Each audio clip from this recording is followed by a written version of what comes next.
Am I the a-hole for refusing to let my sister move in after she called the cops on me over my car?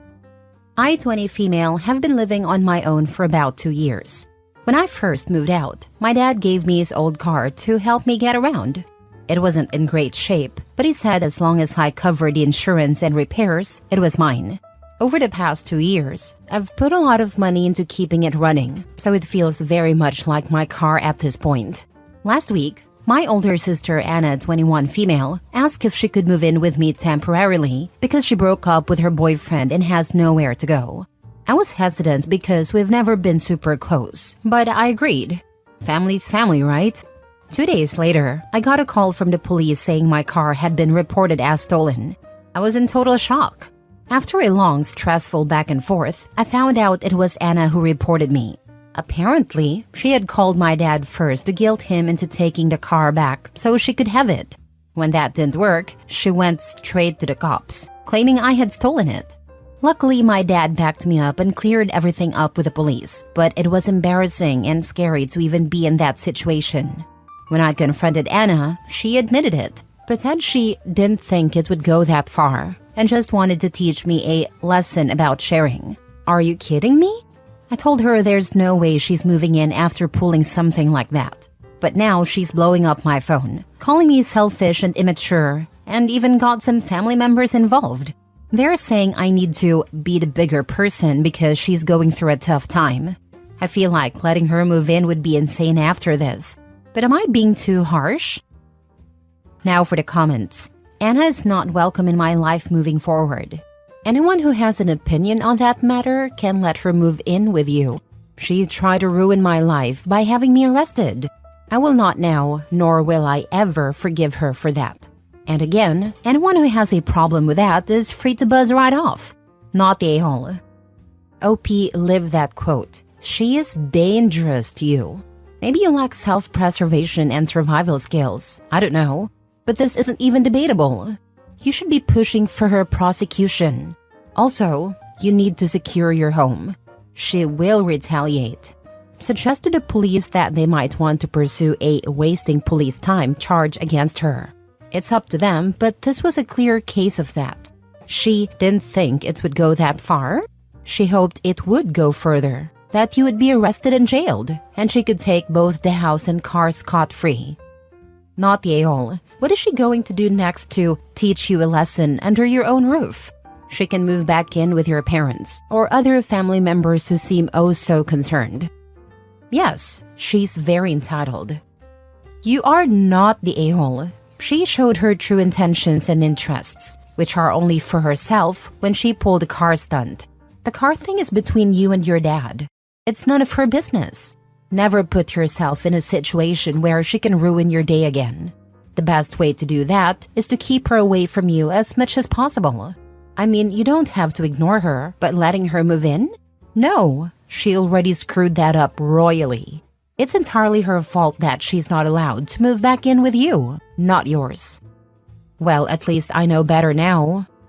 It's always awful when you love someone and they betray you like this. But at the same time, it can be freeing. One less toxic person in your life.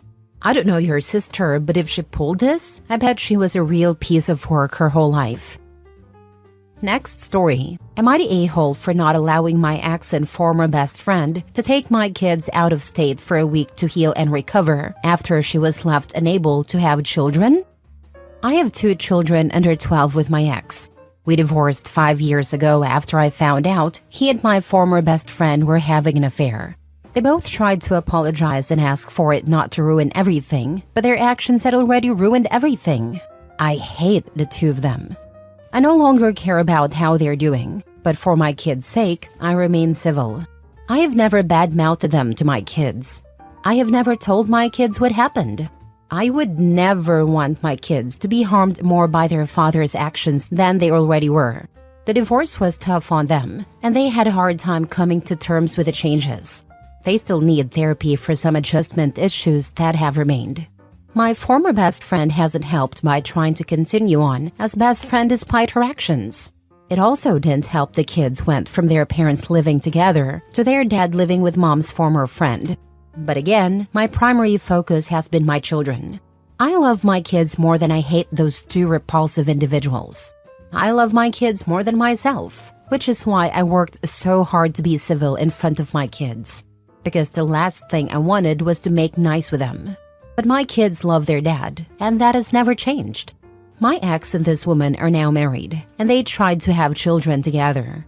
In December, she had her 10th miscarriage and had to be rushed to the hospital and into surgery, which left her unable to get pregnant again. I got a call from my ex telling me all this and asking me to bring the children to the hospital to stay until she was ready to leave.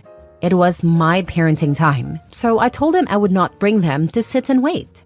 He was very unsettled and told me to bring the kids by and that he'd get them to ask me to let them stay. I told him that wasn't happening. He made no more contact after that. And he didn't take the kids for his parenting time either, or contact me about it. His mom reached out and told me he refused to leave the hospital. He didn't see them until his parenting time came around again and she was released. There was a new tension in the air at that point. He was furious with me for keeping the kids from sitting vigil in the hospital with him. Now we have another dilemma that's become an issue. My ex booked a healing getaway for them, and they want the kids to go along. It happens during my week, and it's a school week. He also wants to take his weeks as normal before and after that, so he would have them for 3 consecutive weeks. From what he stated, he would potentially keep them out of school for that long, so the kids could be there to help her recover and grieve knowing she has them, was how he explained it to me. I said no and explained that I was not letting him take them out of school for a week just for her. I told him the kids are not their emotional support to get them through this, and that therapy is significantly better. I told him I didn't approve of them missing extended school time, period. But I wasn't giving up my week for it.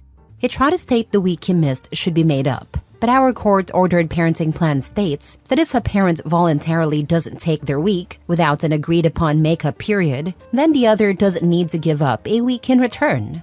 I pointed this out to him, and he asked me how I could be so by the book about this. He said human decency would dictate that I should be willing to put aside our differences at a time like this, and that school isn't more important than family. He asked me how I would feel if she ended her life because of this, and my refusal was part of the reason why. I told him I wouldn't feel anything. I told him they lost all their rights for me to feel something for them when they betrayed me, and I would not be manipulated into agreeing. He's pushing very hard for this and trying to guilt me into agreeing. I know I might be overly harsh in my response to this, so I wanted to ask if people believe I'm wrong or not. Not the a-hole. Your kids are not your cheating ex's wife's emotional support animals. You can go get a dog. Dogs love you even if you are a complete a-hole. You don't pull kids out of school just to make yourself feel better. That is completely inappropriate. I agree, and he sounds like he would keep them out for 3 weeks, if not a little less. It's a lot of school to miss, and not a very good reason in my opinion. I would actually be more concerned about the emotional damage this so-called healing getaway would inflict. You don't expect kids to provide adults emotional support like that. And you're completely right. 3 weeks out of school is a lot. It may cause them to fall behind a grade and could be considered truancy, because the school would have to agree that the vacation would be an acceptable excuse for missing school. So many things are wrong with your selfish idea. You don't. They're so very wrong for it, and they do not see it. Plus, there's a lack of care about the impact on the kids emotionally and educationally. Not trying to scare you at all, but your ex trying to help her heal by having the kids for 3 weeks is ridiculous. He wanted the children during week to sit vigil with him in a hospital, which could have been quite traumatizing to them. For some reason, that didn't occur to him at all. He seemed only focused on her needs. But 3 weeks is plenty of time for the two of them to disappear with your children. The pair of them don't seem to have any guilt whatsoever when it comes to taking things from you. This is a woman who, after stealing your husband, expected you to still be besties. Why wouldn't she want to take your children now that she can't have her own? Because in her mind, you can have more.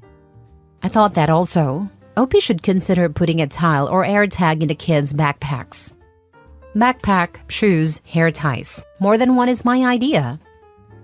Next story. Am I the a-hole for telling my wife to stop treating her sister so badly after her sister confessed to having feelings for me? My wife and I have been married for 10 years and together for 12. We have 2 children. My sister-in-law, Jenna, is a single mom, as her husband sadly passed away 7 years ago. When Jenna's husband passed away, my wife and I provided support for Jenna and her daughter because it was a really traumatic time for them. Over the years, my wife and I spent a lot of time at Jenna's house, and she would often come over to ours. I also developed a really strong bond with my niece. My wife, my children, and I had a close connection with Jenna and her daughter, and we were a tight-knit group. That was until a few months ago, when Jenna confessed something to both me and my wife. We were all drunk and having a good time, and Jenna kind of just blurted out that she had developed feelings for me. I was shocked, and Jenna burst into tears, saying things like how grateful she was that I was a father figure to her daughter. I don't remember too much from that night, except that my wife kicked Jenna out of our house after her confession. My wife and I talked about it the next day, and my wife was obviously very upset. She said she had suspected this for years, based on the way Jenna was acting around me, and she couldn't believe Jenna had betrayed her like that. My wife decided we should cut off all contact with Jenna, and I agreed. My wife told me to block Jenna, which I did. However, I feel like this arrangement has been a bit harsh, especially towards my niece. My niece has been texting me a lot, and I've shown my wife the texts, telling her it was unfair that we were punishing my niece too. My wife said it was a consequence of Jenna's actions. Last night, when my niece sent a really long and sad text about how she and her mom were feeling, I feel terrible and decided to bring it up with my wife. I told her we should stop treating Jenna and her daughter so badly, especially after they both went through such a traumatic time. I acknowledged that what Jenna did was wrong, but I asked my wife to have some sympathy.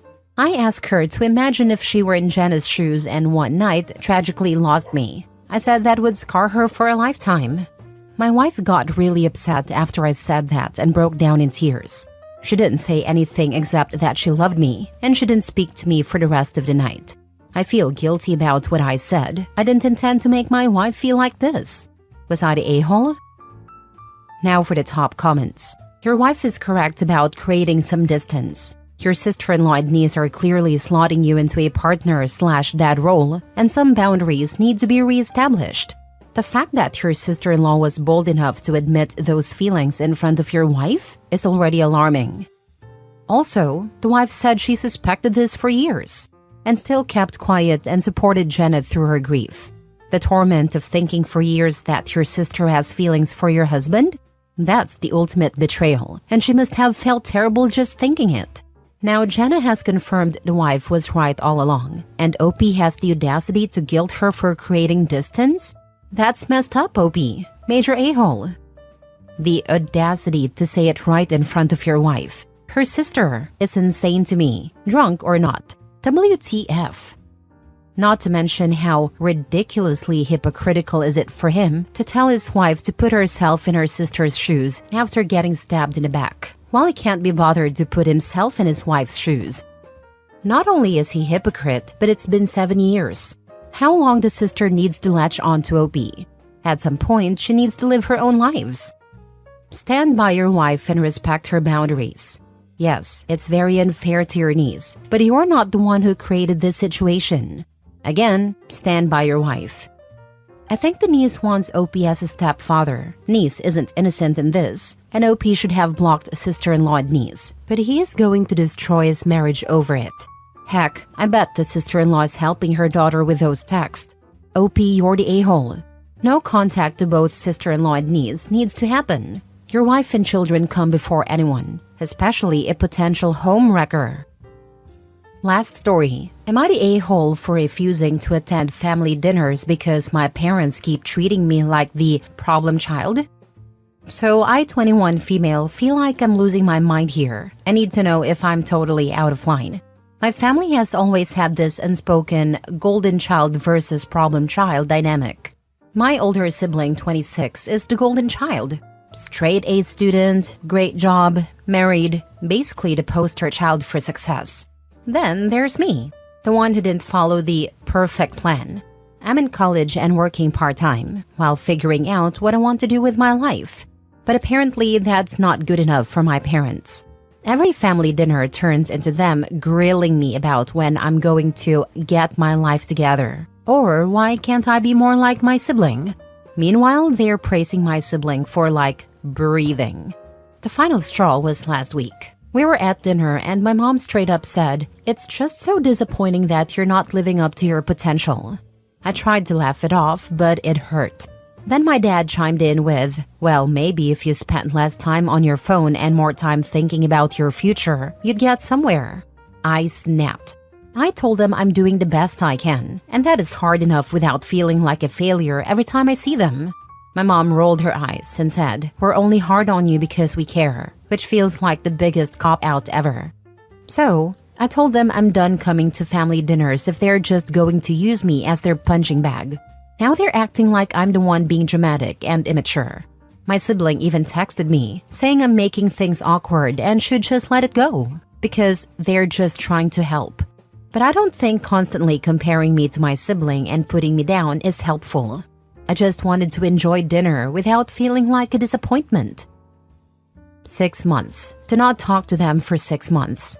If you back up your words with action, they will learn to shut up. They know they're right. Let them stew. The first words you speak after that should be, "If you ever do it again, 1 year. Try a dinner. If they do it again, just go for the year." Heck, this will help your mental health a ton. No sibling either. If he doesn't tell them to shut up, he needs a timeout as well. Not the a-hole.